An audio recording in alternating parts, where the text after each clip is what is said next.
Io ho scelto il ferro perché dopo aver fatto la pittura, no? Aver esplorato, diciamo, tutto quello che è la pittura fin da bambino, ho voluto provare questo materiale oscuro, no?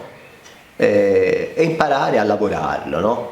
Facendo proprio la scuola, no? La scuola proprio delle professionali, no? Sulla meccanica. Infatti ho fatto il Cellini a Firenze, no? Poi venendo a Vaiano a vivere, no? Perché sono venuto a Vaiano, ho conosciuto mia moglie, no? E lei mi ha aperto questo mondo nella Val Bisenzio. E io sono andato a vedere questa mostra e conobbi proprio l'artigiano che faceva queste opere. E lui mi vide così interessato che mi chiese di andare nel suo studio a provare, e io la presi come una cosa seria, andai davvero a provare, mi disse prendi il martello in mano e prova. E io gli dissi come, neanche una spiegazione, niente. No, dice te prendi, e mi mise a fare questo lavoro che stava eseguendo, no? Io cominciai, presi questo martello e cominciai a lavorare, praticamente feci tutto questo lavoro senza... Lui mi disse ferma, mi guardò negli occhi, mi disse te andrai, fai questo è il tuo, continua sempre a fare questo lavoro perché arriverai a fare delle cose che vanno oltre quello che è l'artigianato.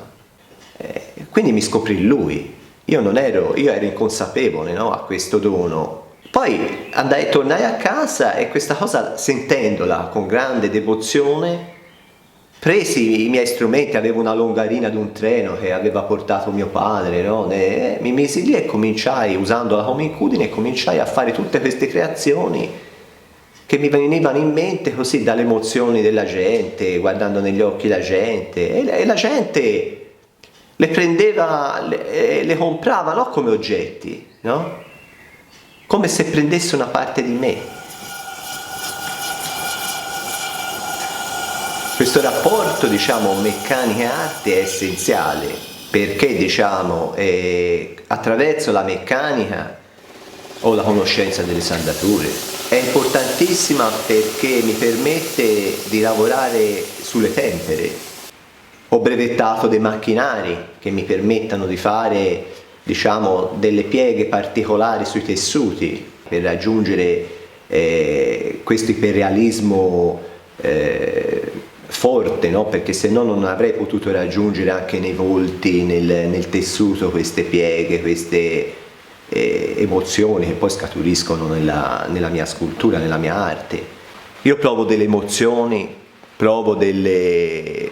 guardando negli occhi la gente, no? Gente che sta male, gente che soffre, e io questo lo rimetto in arte. Diciamo, l'iperrealismo lo uso quando proprio voglio rappresentare un'espressività, uno sguardo degli occhi, di una bocca, no? Che sorride, che parla. Voglio rappresentare delle mani, no? Usurate dal lavoro, la decomposizione anche della carne attraverso la fatica della vita, no?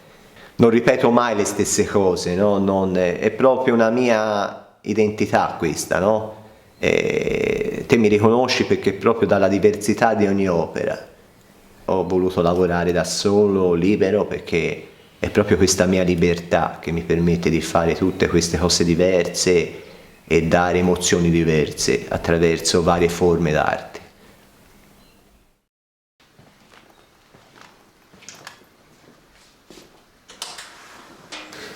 Io sono cresciuto, diciamo, in una famiglia benestante, no? Mio padre era un dottore in economia e commercio e avrebbe voluto, la sua ambizione sarebbe stata quella di aprire, diciamo, uno studio di commercialista con me.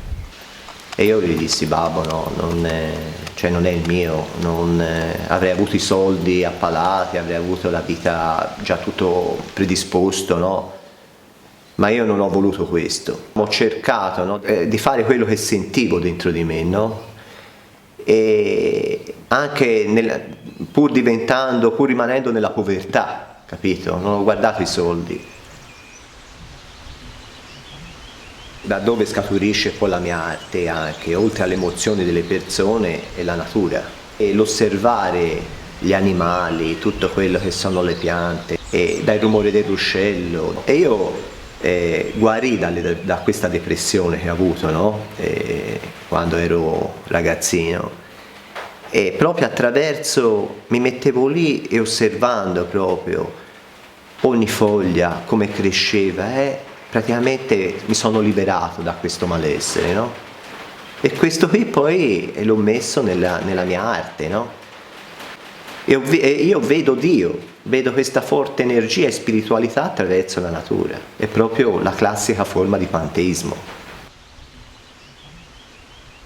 Ho messo questo nome alla mia bottega, no? La bottega del viandante, proprio perché diciamo, questo camminare, no? Nelle montagne, ore e ore, fuori da quello che era la mia casa, no? Era per evadere, era una mia forma di evasione. E io prendevo, camminavo, libero, mi liberavo, no? E poi tornavo e tutto quello che poi, questa energia la rimettevo nelle sculture, no? E io, ecco, è questo che io poi, dopo questi viaggi, mi sono soffermato qua, perché ho scelto di mettere questa bottega, no? Fra virgolette, in questa oasi, no? In mezzo alla natura, perché qui la gente viene a camminare, quando fa la stessa cosa che ho fatto io, no? Magari per liberarsi da un qualcosa, no? Che non si trova bene, che viene qua, viene a meditare davanti alle mie sculture e poi riprende il viaggio, si libera. Ecco le forme dei piedi, no? Di cemento, no? Che vengano lasciate qui e le scarpe ripartano per il cammino nuovamente più leggere, no?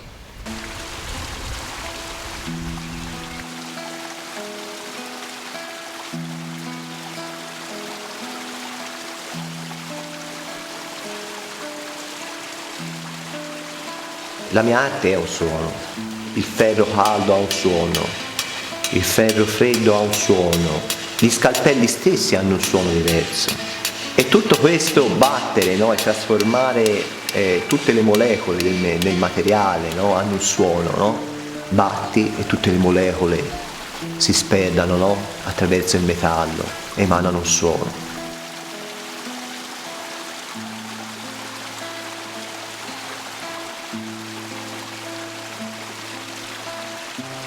L'idea di arte, diciamo, è un qualcosa, no? È un qualcosa che hai dentro e devi per forza esprimerlo, cioè è un bisogno.